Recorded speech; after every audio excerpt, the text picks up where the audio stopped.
My name is Haley Buckner, and I'm the Professional Relations Manager for Elevate Oral Care. Thank you so much for joining us this evening.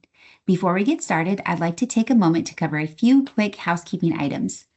For those of you who remain online for at least 50 minutes, your CE certificate will be emailed to you within hours of this presentation. Please be sure to check your spam folder just in case it ends up there. Everyone is currently muted, so there's no need to worry about background noise during this session. We will have time for Q&A at the end of the presentation, and you can submit your questions via the webinar dashboard as we'll be tracking them throughout the talk. We've hosted an extensive series of free live CE webinars on a variety of prevention topics. These webinars are recorded and available for free self-instruction CE at the website you see on the screen, elevateoralcare.com/elevatingcare. Be sure to bookmark the page and check back often for new CE opportunities. If there's a specific topic you'd like for us to cover in future webinars, feel free to send your suggestions to info@elevateoralcare.com or simply complete the webinar survey that will be sent to you after this evening's session. Tonight, we are thrilled to be joined by Shelley Brown and Dr. Peter Milgrom. Dr. Milgrom is Emeritus Professor of Oral Health Sciences at the University of Washington and Managing Member of Advantage Silver Dental Arrest, LLC. He has been recognized throughout the world as a clinical scholar and innovator in a career spanning more than 50 years. Among numerous awards, he received the degree of honoris causa from the University of Bergen, Norway, the Norton Ross Award for Excellence in Clinical Research by the American Dental Association, and the Distinguished Dental Behavioral Scientist and Irwin M. Mandel Distinguished Mentor Awards of the International Association for Dental Research. He received the Public Service Award from the American Association of Public Health Dentistry. Professor Milgrom is best known today for having created the Access to Baby and Child Dentistry, ABCD program in Washington State and introducing fluoride varnish and silver diamine fluoride in the United States, and maintains a portfolio of active research and mentoring. He is known clinically for having co-created the Dental Fears Research Clinic at UW. Having published more than 350 research papers and books, Dr. Milgrom has received millions of dollars in research grants. He is co-editor of Randomized Controlled Trials in Evidence-Based Dentistry, published this year by Springer. Dr. Milgrom has consulted with the government, nonprofits, and industry throughout his career. Thank you so much for being here this evening, Dr. Milgrom. And next, it's my honor to introduce you to Shelley Brown. She is a dental educator, speaker, content creator, and mobile clinician dedicated to advancing accessible and innovative dentistry. She is a co-owner of Hygiene Educators. She empowers dental educators through professional development. Since 2009, she has taught at the Utah College of Dental Hygiene and founded Homebound Smiles, a mobile dental practice serving underserved patients. You can follow her work as Shelley the Hygienist on YouTube, TikTok, and Instagram, as well as visit her website, www.shelley.dental. So thank you, Shelley, so much for being here, and I'm going to turn it over to you both for a wonderful presentation this evening. So good evening to all of you. I'm sorry we can't be in person, but this is as close as we're going to get, I think, tonight. I'm excited to be able to talk to you a little bit about an aspect of caries prevention that I think is coming to the fore, something that has been an interest of mine for several decades, and I've tried to contribute on the research side to a better understanding of how we might approach the use of combined antimicrobials, in this particular case, povidone-iodine, and the use of our standard fluoride varnish. I go back far enough to have been involved in the introduction of fluoride varnish in the United States, and I am well aware of both its strengths and its weaknesses. It's made a big difference because it's extended topical fluoride treatments to a much greater portion of our population, particularly children and older people, where before this wasn't available. But it's time now for us to try to move on to a new generation of products and a new generation of treatments that takes advantage of what we've been able to learn about dental caries and its etiology, its pathogenesis over several decades now.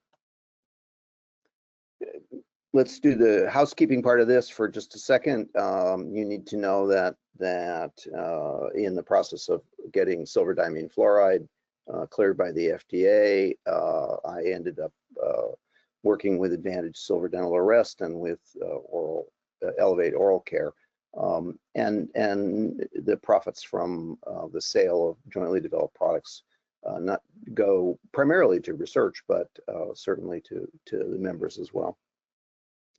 I want to just start by a little dedication. This is presentations dedicated to the memory of Dr. Robert Berkowitz, who was a professor of pediatric dentistry at the University of Rochester, and he committed his life to research on antimicrobial treatments for caries prevention. Began when he was a graduate student at Forsyth in the early 70s, and continued throughout his entire career. And certainly he was one of my inspirations for working on this problem. We miss Bob a lot. Now, let's talk a little bit about the rationale for what I'm going to call combined therapy.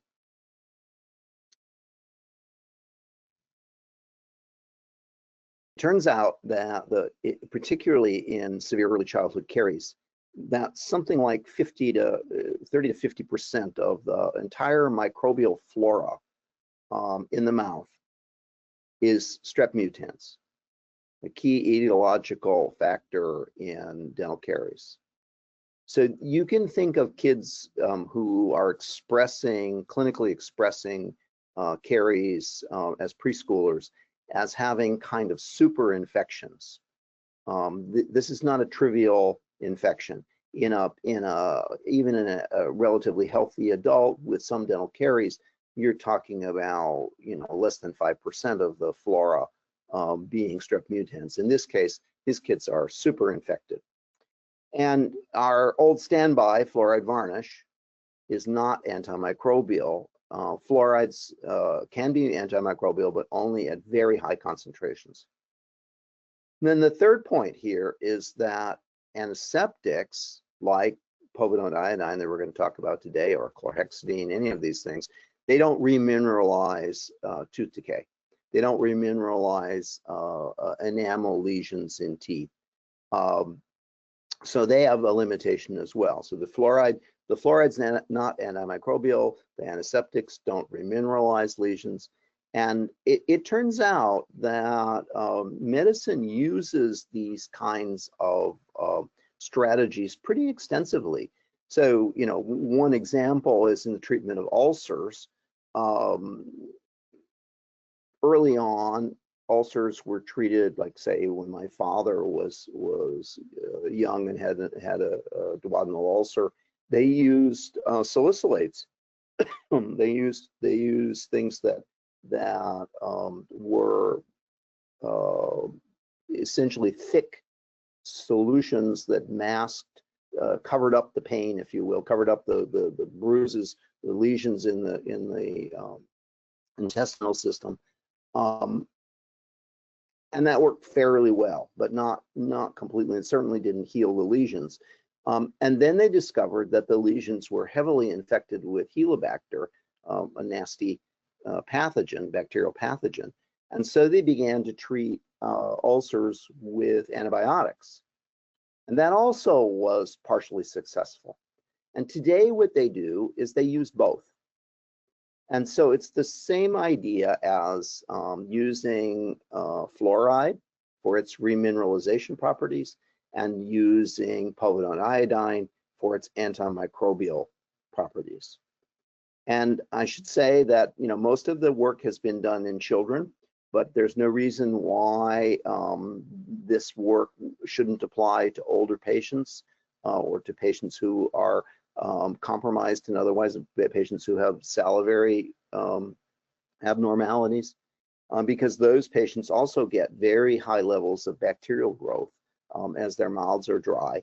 So again, the rationale that the antiseptics are antimicrobial and then combining that with the benefits of fluoride seems to be something that should be universally applicable.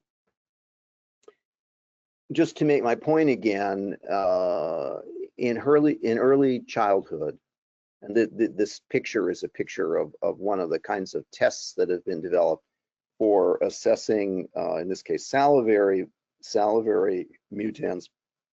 But in that case number 3 on the right, that where you see all these colonies growing on the sample, that's predictive of clinical caries. So if you have a child that's just erupting their teeth, a child of 18 months or a child of or even younger, and that child has lots of plaque on their teeth, the chances are that that child's going to express clinical caries. You're going to see lesions in that child when they get older. And the point, of course, is not to wait till you see the lesions, but instead to take action to recognize that these heavy plaque infections are predictive of high bacterial colonization of the teeth, and put the child at a great amount of risk for actually having clinical disease. Another way to look at this is, I'm sorry, this is very complicated to look at, but I'm going to make it simpler for you.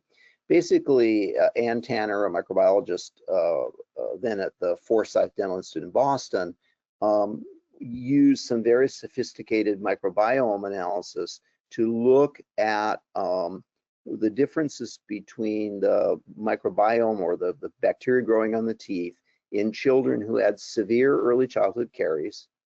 Those are those dark bars, and children who did not have caries.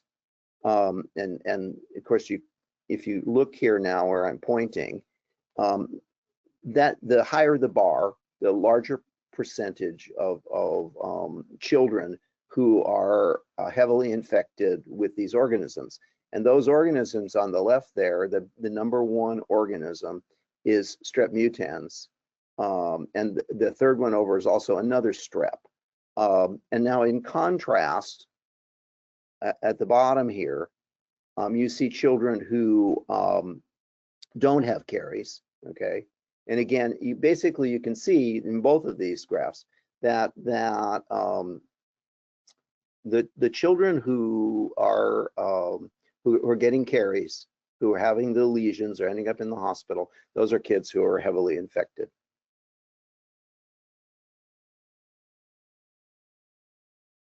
So now let's switch to what kind of evidence we have. This is a study, the results of a study of just povidone-iodine, no fluoride. Okay, and these were 83 toddlers from 12 to 19 months of old who were caries-free, who were using a nursing bottle with something cariogenic in it. They were positive for mutans, and they were randomized to either povidone-iodine every 2 months or placebo, and they were followed for a year.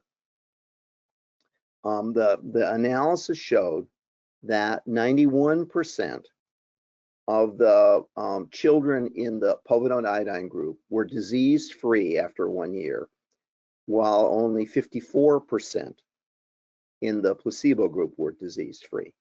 So that's pretty suggestive that, again, kids who are heavily infected, who are getting a diet that's cariogenic, in this case from a baby bottle, are less likely to get caries if they're treated with topical povidone-iodine alone every couple of months. Now here's another study. This one, the children had gone to the operating room. They had extensive restorative dentistry under general anesthetic. And following that, they had povidone-iodine applied 3 times at spaces of every 2 months. So every 2 months for 6 months. And in this, again, it's a small study, but you can see that 18% of the kids who got povidone-iodine got recurrent caries within 6 months, and 63% of the kids in the recurrent caries, who got recurrent caries, were in the control group, okay? There's 5 out of 8 of those kids got caries when they got the placebo, versus 2 out of 11 got caries, clinical caries at 6 months. And I mean, these numbers should shock you in a way, because on average, about 50% of children who have these extensive restorative procedures in the operating room will have recurrent caries within 6 months. So that operating room treatment is not particularly successful. And here was an attempt to try to use antimicrobials to reduce the recurrence rate. Now, this is my own work. This is work that I did in the Marshall Islands, in the Pacific. These are kids who get very, very high levels of tooth decay very young. So these were kids who were 12 to 30 months of age, and they were either treated with povidone-iodine plus fluoride varnish versus fluoride varnish by itself, and they were followed for a year. And basically, the combined treatment reduced the new decay by 31% over fluoride varnish by itself. Okay. And this was essentially painting on, wiping the teeth off with gauze, painting the teeth with povidone-iodine, just as you could do with Povi-1, the Elevate product, and then covering the iodine, not wiping it off, but covering it with fluoride varnish. These are little kids. You have to be fast, but it seems to be pretty darn effective. There's another study in slightly older children. Again, you can see that these kids have a lot of tooth decay, 8 to 9 decayed surfaces. They got 3 combined treatments during the school year. There were a lot of kids, 428 kids. In the comparison group, they got fluoride varnish. In the treatment group, they got fluoride varnish plus iodine. And in the treatment group, 88% were caries-free in their first permanent molars, versus 78% in the group that just got fluoride varnish. So this suggests that fluoride varnish is certainly effective, but it also means that adding an antimicrobial, even in these very high rate caries rate kids, has some real preventive potential.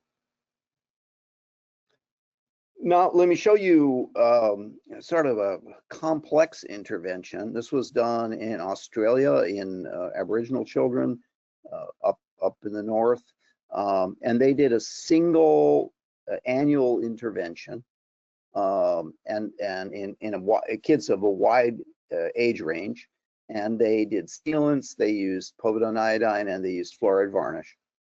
And basically, the kids who got the full package, including the povidone-iodine, were about 1.6 times more likely to have advanced caries prevented in their first molar. So you can see the area that I've highlighted in yellow, that the rate reduction is about 1.6. So you have about 1.6 times less likely to experience caries, advanced caries. So there was no difference in the incipient lesions, but there was a big difference in the advanced lesions. Again, so what does this point out to me? It points out that we've got a lot of different strategies we can use, and combining them seems to be more effective than using any one of them by itself. Now let's talk about what didn't work. What does not seem to work are foams that are made with iodine. There were a couple of studies. Basically, what they show is that the patients found the iodine foams unpleasant. Probably they didn't have a high enough concentration of iodine to be effective. And their effectiveness may have been limited by exposure time, because the amount of time you could keep this nasty stuff in your mouth was really pretty short. So so far anyway, we haven't come up with another vehicle beside the liquid povidone-iodine, for which we seem to have some evidence of success. Let me finish just by talking a little bit about safety. If you use a ampule of POV1 of 10% povidone-iodine, the exposure to the patient is about 150 to 300 micrograms of iodine. The minimum risk level defined by the CDC and EPA is 10 milligrams per kilogram per day, okay, so in addition to normal dietary intake. So if you were talking about a 10 kilogram child, they would get about 100, the minimum risk level would be about 100.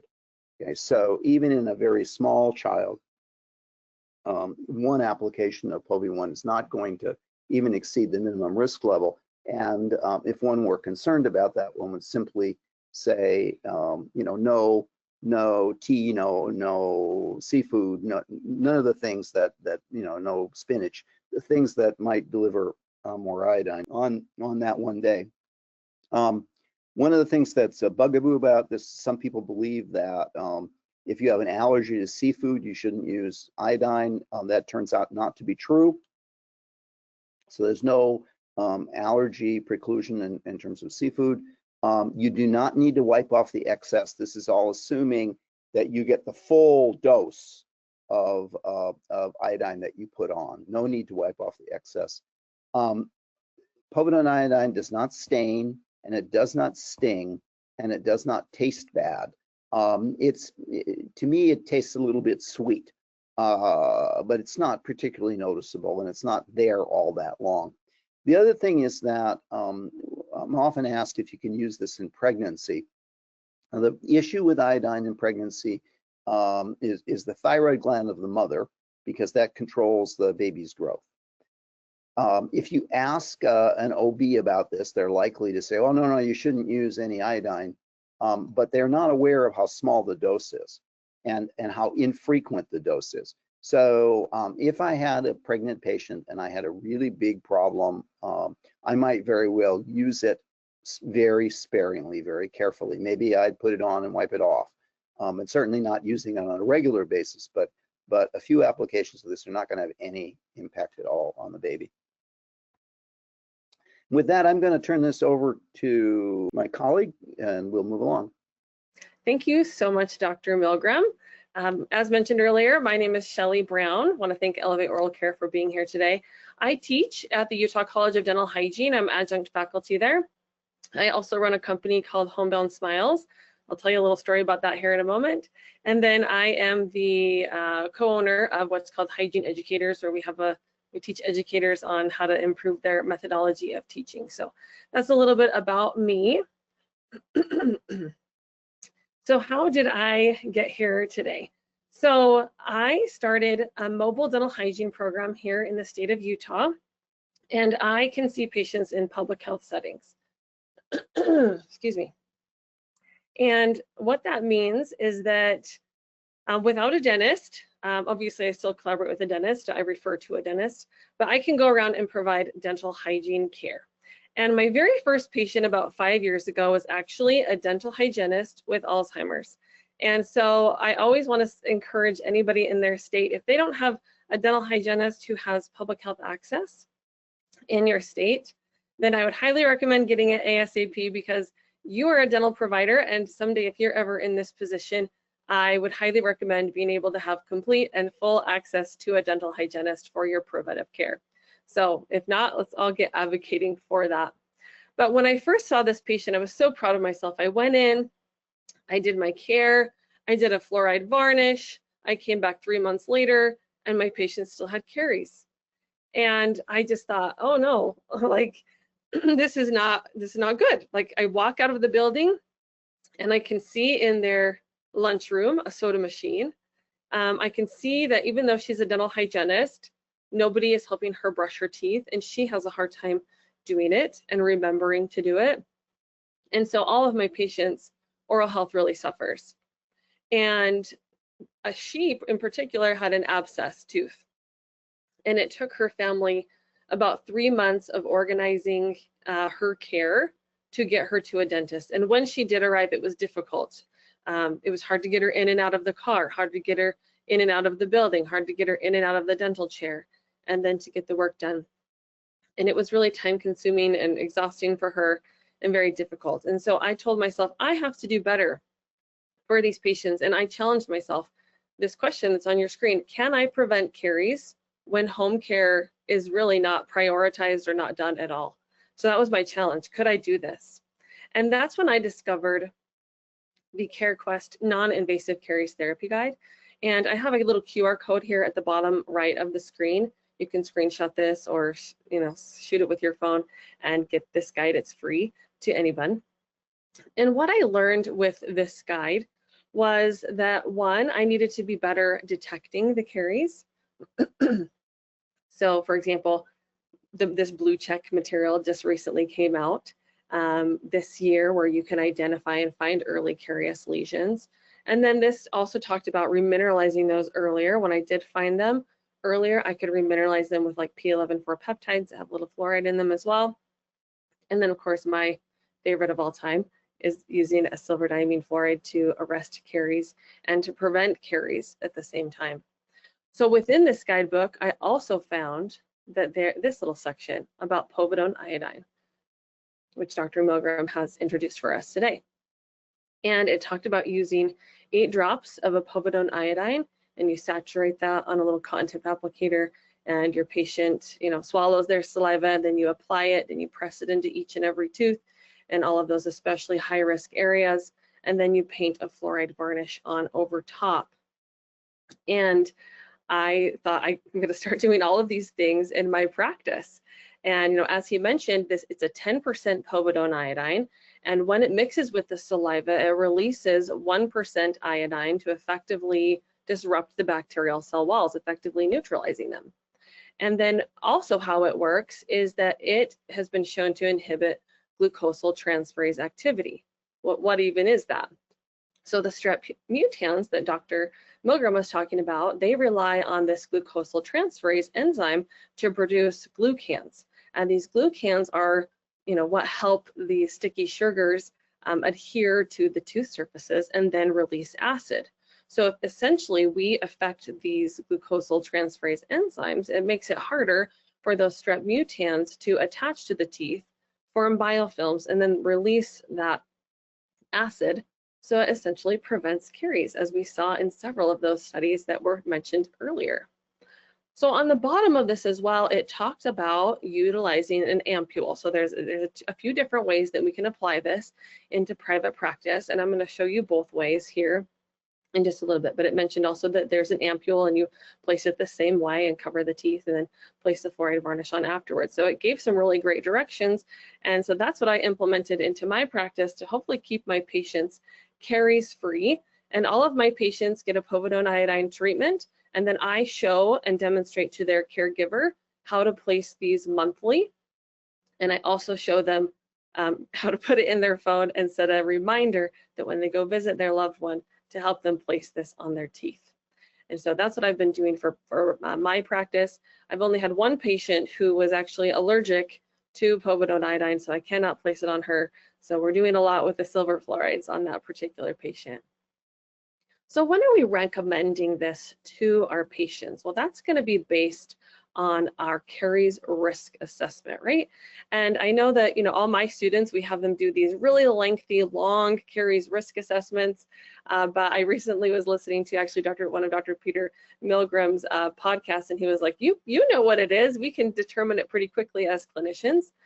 And so, but this is a really great kind of an overview from Elevate Oral Care. You can actually request one of these so that you can show your patients this visual as well of what their caries risk is. And we know pretty quickly what our patients' risks are because we learned that in school. We did it a really long, lengthy process in school, learned all about that so that we can instantaneously know pretty much what our patients' caries risk assessment is. So with this, how do we determine what we're giving them as the dose for povidone-iodine? So if they have a low risk in that green zone there, it's not needed.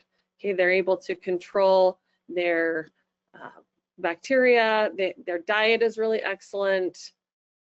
If they have, braces, they have poor home care, but maybe they've never had a cavity, or maybe they have a family history of caries. Their risk is increased a little bit. We recommend this every other month. And then if they have high caries risk, we're recommending this to our patients to do monthly. So this is something that we can do in the practice the first visit as they leave, right before they leave, at the end of the appointment, and then they're going to be doing this once a month at home. So then, of course, when I learned about this guide, I was like, what products are out there even available to us, and which ones are FDA cleared and have gone through that process, because that's important. And that's when I found the Povi-1 product. And it's a unique one-of-a-kind product. No one else is making a povidone-iodine 10% that's for dentistry. And so I'm going to dive in with you on several of these products and how to use them. So the first one on the upper left is like a take-home that the patient will use one of those ampules. There's 6 treatments inside, and I'll show you inside that box here in just a moment. They're 6.45 milliliter ampule doses, and that box is water resistant, and they can store it in their bathroom for 3 to 6 months, and they can be doing those treatments at home. On the upper right is what's called the convenience kit, and Dr. Milgrom showed that a little bit earlier. But what that comes with is a povidone-iodine in a bottle dropper, so you can drop out those 8 drops into a Dappen dish, and then on top of that, they give you a Floramax fluoride treatment so that you can do that directly after. And then on the bottom right, this one just recently came out, it is just the povidone-iodine by itself. So let's talk about how to place these. But before I do that, I actually want to mention that, there are, povidone-iodines like you can buy, that it's a betadine essentially over the counter. But when you open those, they quickly become only, 90% effective, if that makes sense. So the FDA has found this specific formulation very stable, so you can trust that this is a product that's works well for our patients. So how are we going to place this? Let's talk about each one, and I do have a few little videos to show you. I'm going to play this video, but there's no sound, but I'm going to kind of talk you through it. So this is the office, or this is the kit that the patient can take home. So you can see there's 6 little vials in there. And I usually just take the first one out, and I'm going to show my patient how to put the tip on. And you can even, the best thing to do is have your patients do it for you. Obviously, you can show them how to do it, and then maybe have you do the top and then let them do the bottom so they feel confident with the procedure. But essentially, you're just going to push that little ampule, and you're going to paint it on all the teeth and kind of stay in some of those more higher risk areas, kind of press it into some of those areas, and essentially just wipe it on all the teeth. They don't necessarily have to be super dry, but you do want, not a whole lot of moisture, but we do want that saliva in there that's going to mix with that and release that 1% iodine to affect the strep mutans, right? And so then usually I'll just suction out afterwards, because you don't want to rinse with any water afterwards. And then you're going to place a fluoride varnish over top. Now this is the Floramax fluoride varnish. This one's in particular is the bubble gum. And you simply just wipe it on the front surfaces of the teeth for that particular varnish. And then you give them their directions, a post-op directions on those. So let me show you the convenience kit and what that one looks like inside. So this is the convenience kit. You're going to see that povidone-iodine, the POVA1, and then you're going to put 8 drops into your Dappen dish, and it also comes with the little brushes in there to be able to paint that on the teeth. So 8 drops. So this is a little bit different from the ampule delivery. And then I'm going to put either 1 drop of the Floramax in there if I have a kiddo, 2 drops for an adult. And essentially you're just going to soak up the Povi-1 on your bristle, and you're going to paint it on the teeth just like we saw with the ampule. So you'll see here that we're going to paint it on each tooth. We're not, so much getting it on any of the tissues. It's not like our patient needs to swish with it or rinse with it. We really want to use just only what we need, the most minimal amount, right? And we're painting that on the teeth there into all the grooves and nooks and crannies and all those higher risk areas. Painted on the top. So you could do this convenience kit in the office that first day, and then they can take home the that little kit with them that has the ampules in them. So you could do it either way. You can kind of customize it however you feel like your office needs. And then you always, once you're done placing it, leave everything there for 10 seconds, kind of let it soaking in. And then this is the Fluoramax varnish. Just paint it right on the facial surfaces. And that's all you have to do with that type of varnish. Let me just mention to you the varnish here, a little bit about it, about this particular one, because I would say it's a unique one-of-a-kind product as well, mainly because it's shellac-based. It's the only one out there that's shellac-based, not colophony-based like the traditional ones.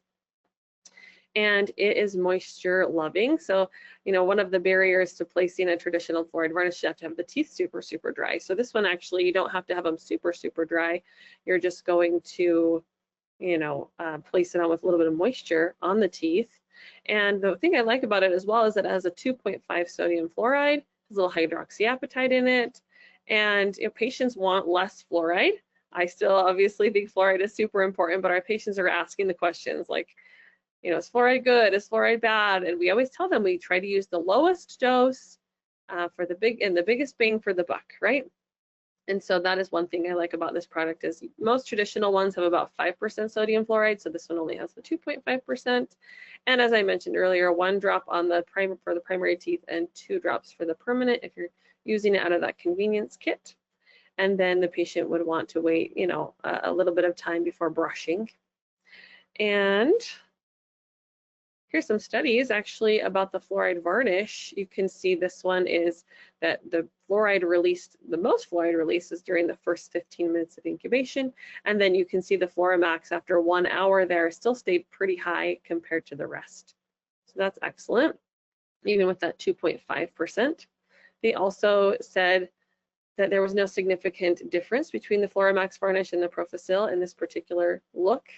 And the products were more effective than that Clinpro Clear in promoting fluoride uptake into carious lesions. And then one more look at this, they had the most cumulative fluoride during the full 4 hours of incubation. There was still fluoride hanging out essentially 4 hours afterwards, helping to remineralize those teeth. So the last one that I want to show you here is just a single one.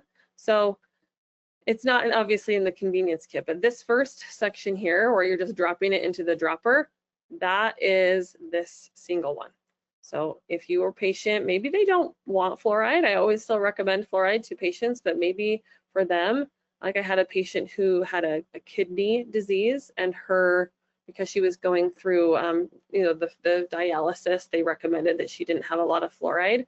And so I said, this is another really great option for you that we could do to still help prevent caries, but we don't have to necessarily always use that fluoride step if your patient does not want that.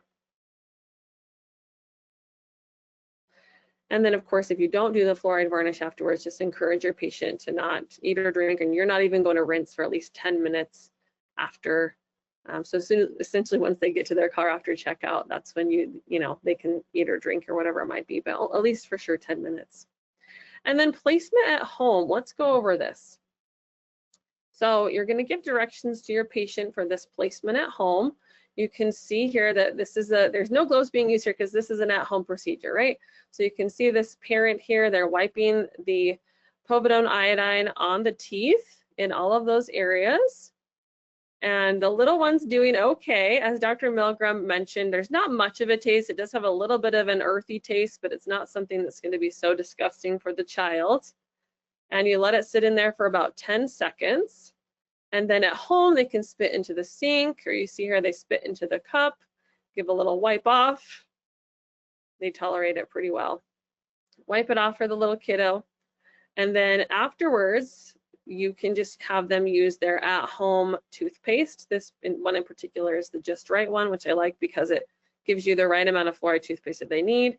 And they're simply, without any water on there, you don't want to rinse it, they're just going to place the fluoride toothpaste on the teeth, and you can see a happy face afterwards.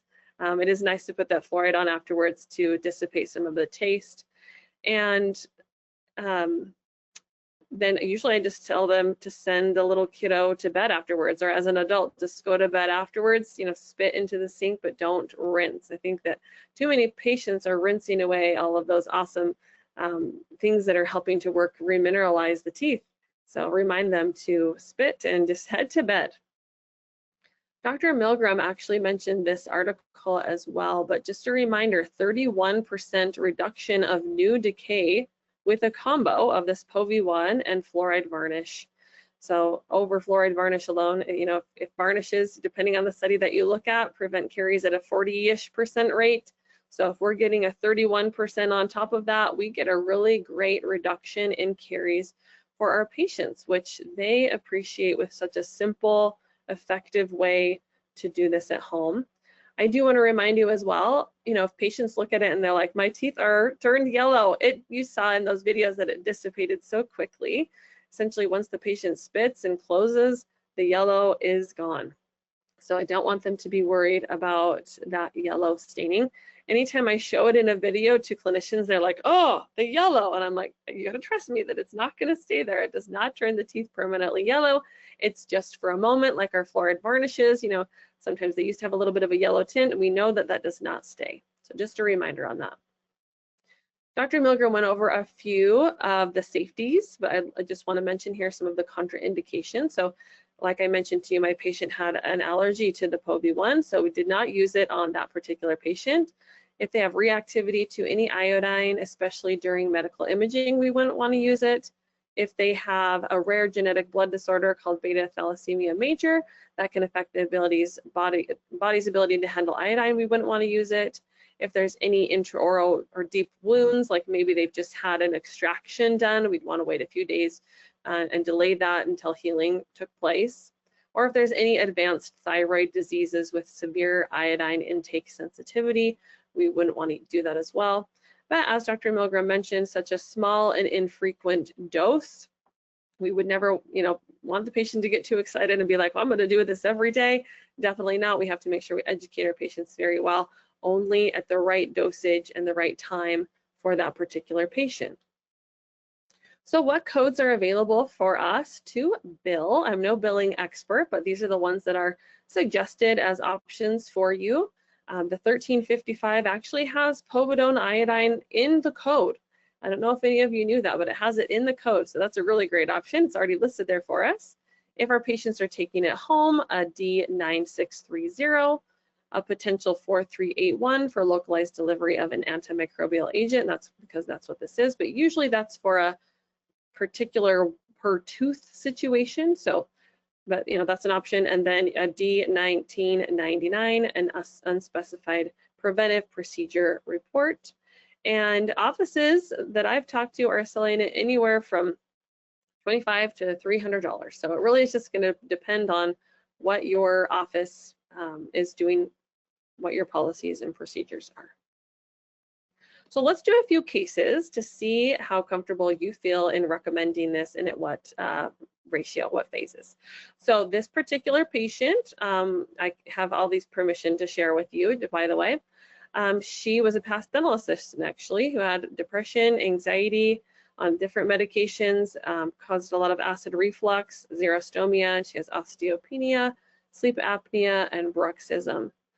And let me show you her radiographs and her intraoral photos. So it looks like she has pretty good control of biofilm, but because of all those other factors, you can see here in red, she's got pretty severe caries.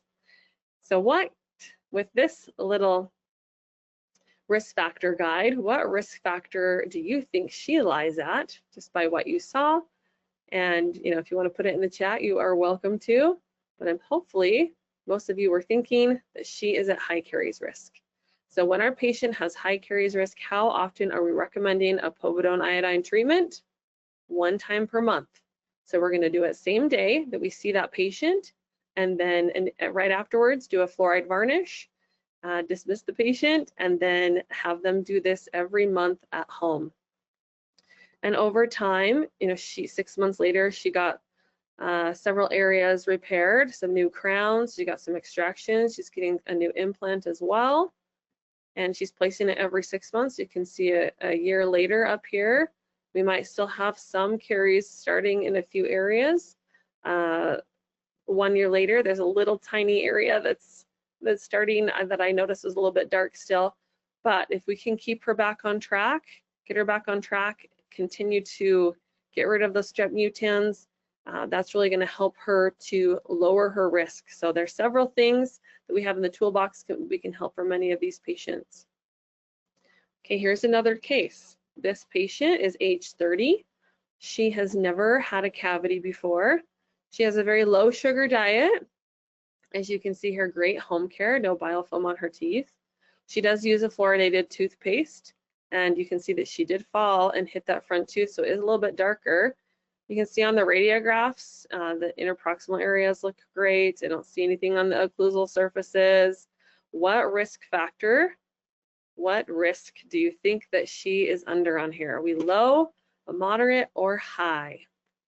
Welcome to put that in the chat box there. And I'm hoping that you said she's at low. So these type of patients who are at low caries risk would not need a povidone-iodine treatment. Now, question for you, what if they were like, I really want to still prevent caries. I'm anxious about getting it. Maybe I do eat a soda here on occasion. I'm not 100% perfect. I don't know exactly if she does have some strep mutans at higher levels, unless you're doing some type of salivary testing. Could they potentially still use this every other month? I wouldn't say absolutely no, because we know kind of risk factors could potentially change over time. But if they were asking me and wondering like, what else could I do to make sure I continually prevent caries? Obviously, she's using the fluoride treatment already.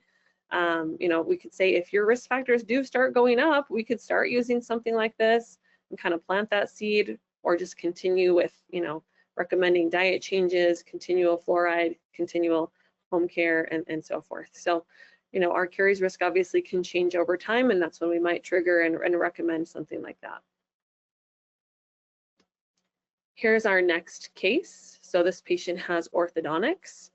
They don't have any interproximal care. There's no active and no recent caries, but because they have ortho, does that increase their risk slightly? Let's look at this risk guide. And you see in the middle at moderate risk, orthodontic appliances do increase our patient's risk for caries. And we do see there, it was mentioned that they do not care interproximally between their teeth. It's super hard, right? Sometimes when our patients have braces to do that, so that increases that risk. So a great idea to start recommending this for patients who have moderate risk. And we're doing this every other month if they have moderate risk. So that's what we're finding with our case. Let's do one more case here together. Okay, this is a teen. They brush their teeth, but they don't clean in between. They have a very high sugar diet. And you can see here on the radiograph, whether you see there between 19 and 20, we start to see a lesion there, right? So where do you think that this patient's caries risk lies on our guide? And I'm hopeful that you guys are posting in the chat that this patient is high caries risk. So how often are they going to need this? When they're high, they're going to need it 1 time per month, right? And you can see this patient over time, instead of drilling and filling, which doing a filling here can also increase risk for caries. We put the silver diamine fluoride on this incipient lesion every 6 months. You can see 1 year later, it's a little bit different on the radiograph there you can see, but we do see that it has not progressed, which is excellent.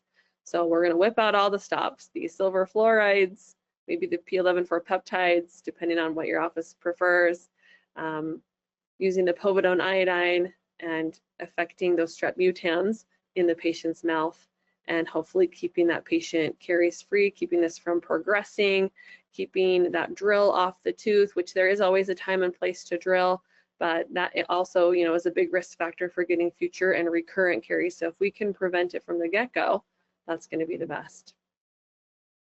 I do want to mention, in conjunction with all the things that we've talked about today, that it is important to, you know, use all the tools that we have.